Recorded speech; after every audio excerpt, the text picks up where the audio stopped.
Ubiest of the tubiest, the best YouTube subscribers on the planet. That's you, and I'm 50 plus. So you want to know if you can get a CDL if you have type 2 diabetes. Probably.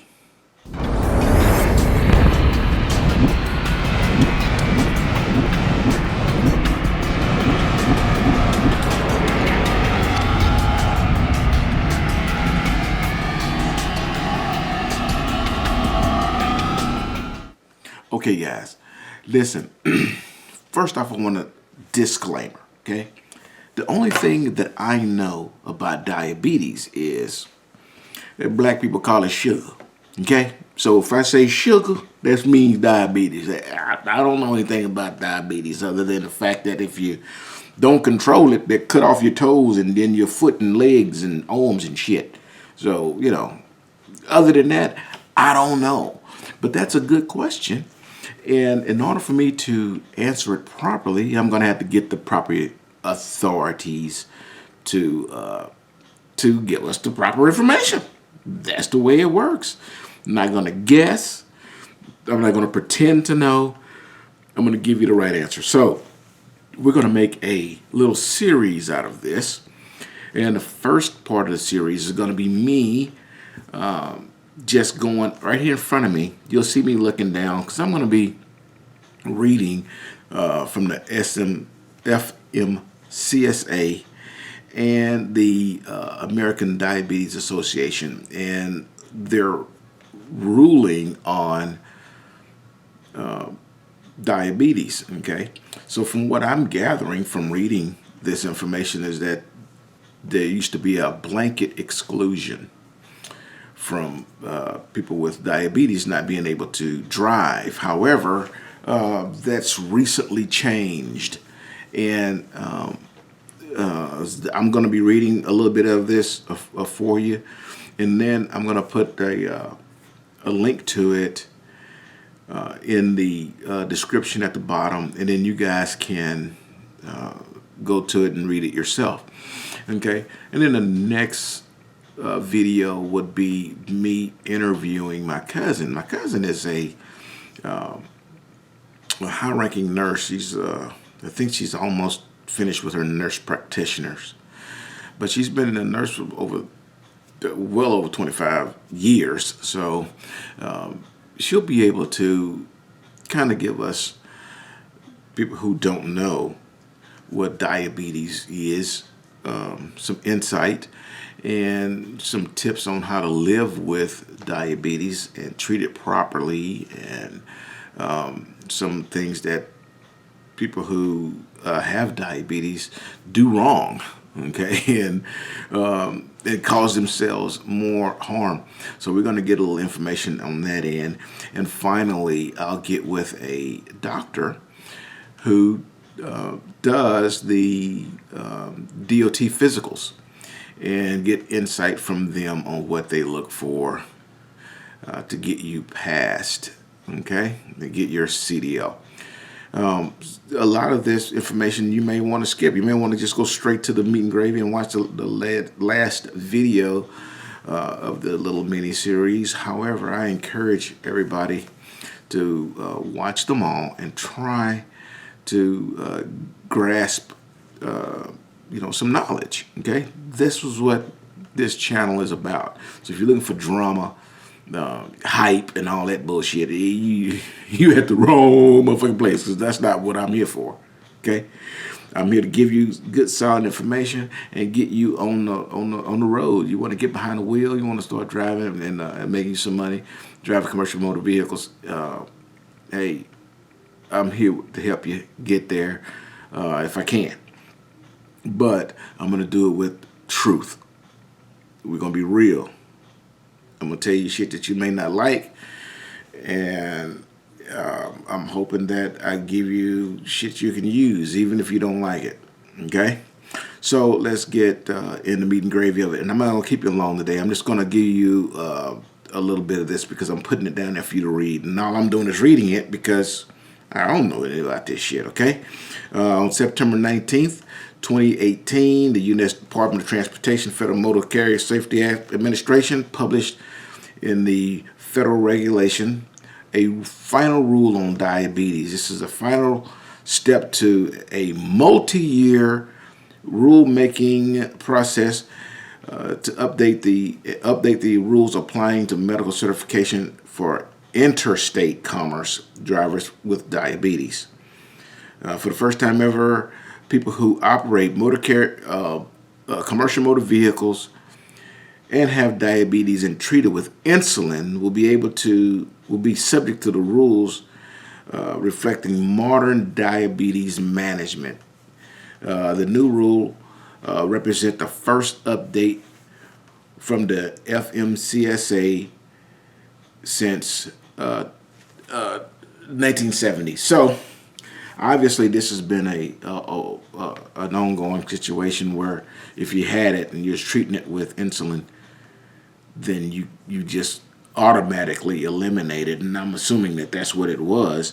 But this new rule takes effect on November 19, 2018, so it's already in effect as you're hearing me yammer about it. Who does this new rule apply to? That's a damn good question. I'm glad you asked because they're about to answer it. The new rule applies to any individual with insulin-treated diabetes who operate commercial motor vehicles in interstate commerce. This includes most truck, buses, operators, airplane shuttles, delivery vehicles, construction equipment, and blah, blah, blah. So it includes you. It says what happens if you hold a diabetes exemption from the FMCSA. It's no longer in effect. As of the new rule, like as of right now, if you had an exemption, it doesn't work anymore. You got to now go and get a medical card, just like all the rest of us do. Okay, how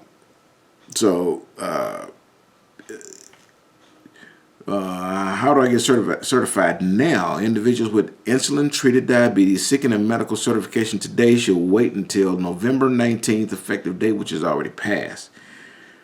If you're in the process of seeking a renewal for your diabetes exemption, contact the FMCSA because they don't use that anymore.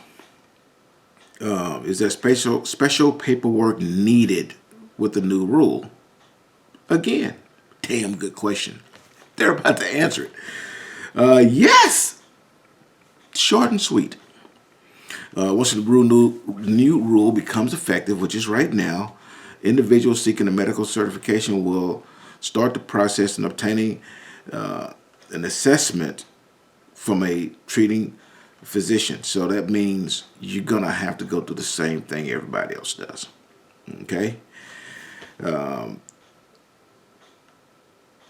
Are there any limits or restrictions under the new rule? The new rule contains no limitations or restrictions on this type on any type of vehicle or endorsements or location or conditions in which an individual with insulin-treated diabetes may operate a commercial motor vehicle. Okay, so the rule applies to operation of interstate commerce. One other thing I'm going to read to you before I move on is under the new rule, it's going to be a 1-year certificate. Okay, that's one thing. And then I don't know what A1C is. Okay, I don't know what that is, but it says, do I need an A1C below 10% to certify it? And it says no, there's no rule pertaining to that. So all I know is I hear A1C on the TV, when people are talking about diabetes medicine, but I don't know what it is. And if you have diabetes, you do. So, that 10% must mean something to you, and you wouldn't know what that means. And by the way, there's no need to fill the bottom up with 10% what that is, okay?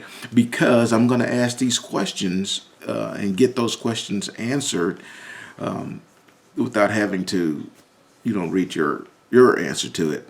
But what I would like to read is your questions. You need to ask questions, and I need them pretty quick. That way I can write them down, and then when I get in front of the right people, I can ask them, okay? And and try to get you as much information as I possibly can. Which is kind of the reason why I'm going to put them out in phases. I'm going to put 3 videos out. This one, then the interview with my cousin, and then the interview with the physician that does the DOT physicals. And again, although those of you who already have and know and this sort of thing, you're going to be tempted to just wait for the physician's video to come out. But you're the ones that this video is actually focused towards. So if you're not watching these videos and you're not commenting and you're not putting the questions that you need answered down at the bottom, then how am I going to be able to answer the questions for you? I won't even know the questions that you have because you didn't ask them at the bottom of these. Therefore, you'll wait to the last video, and I would have already recorded, I would have already interviewed the physician, and then you have questions. That's your fault. I ain't taking responsibility for that because I'm telling you right now, you need to start putting your questions down at the bottom so when I get in front of these folks, I can ask the proper questions. I don't know what to ask. I'm going to continue to research it so I can actually sound like I half-ass know what I should be asking. But this is for you. I'm not doing this for me. I don't have diabetes, thank God. But you asked me about type 2 diabetes and driving a commercial motor vehicle, and I'm here for you guys. So therefore, I have to go find this information. I don't know it. I also don't know what questions you want me to ask. So I'm asking you all to please put your questions down there at the bottom, okay? Now, I am ready to go somewhere and sit on my ass. I got some time because my truck is not fixed. The trailer, however, is. So I'm end up T-calling the load, and after I T-call the load, there's a team gonna drive it and finish that load off to get it on time. So, but my truck is gonna be down, and that's one of the downsides about having a Volvo is that a lot of parts aren't readily available as if they were a Freightliner or a KW or International. I mean, there's a few more of those out there than there are Volvos, and so the parts are not as readily available, which means you have more downtime. So you remember when we was talking about lease op and owner op and all that shit? I'm liable to be down for a week. At $50 a day, they paying me. But if you was a lease op, you ain't getting shit. So what you gonna do when that payment comes? If you was an owner op, what would you do when that payment comes due? I ain't worried about it. I'm sitting on my ass and enjoy my wife and kids. Well, I don't have kids, but my grandkids. I might go pick them up and play with them for a little bit. And I got a manicure and a pedicure. So I'm feeling damn good while my truck is in the shop. It don't be deterred about chasing your owner-operated dreams. All I'm saying is you watch a lot of people other than me on YouTube, and a lot of them is already, I got a fleet of 3 trucks. But anyways, they got a fleet, all trucks that 2014 or 13 and shit, and then you see several of their videos with them broke down. I'm telling you, they ain't making no goddamn money. So Just watch who you get your information from. Okay? Not everybody's advice is advice that you want to take. Okay? See when I see you. Don't forget, please, not only like and subscribe and all that good jazz, but put your questions down at the bottom so I know what to ask, okay? Here we go.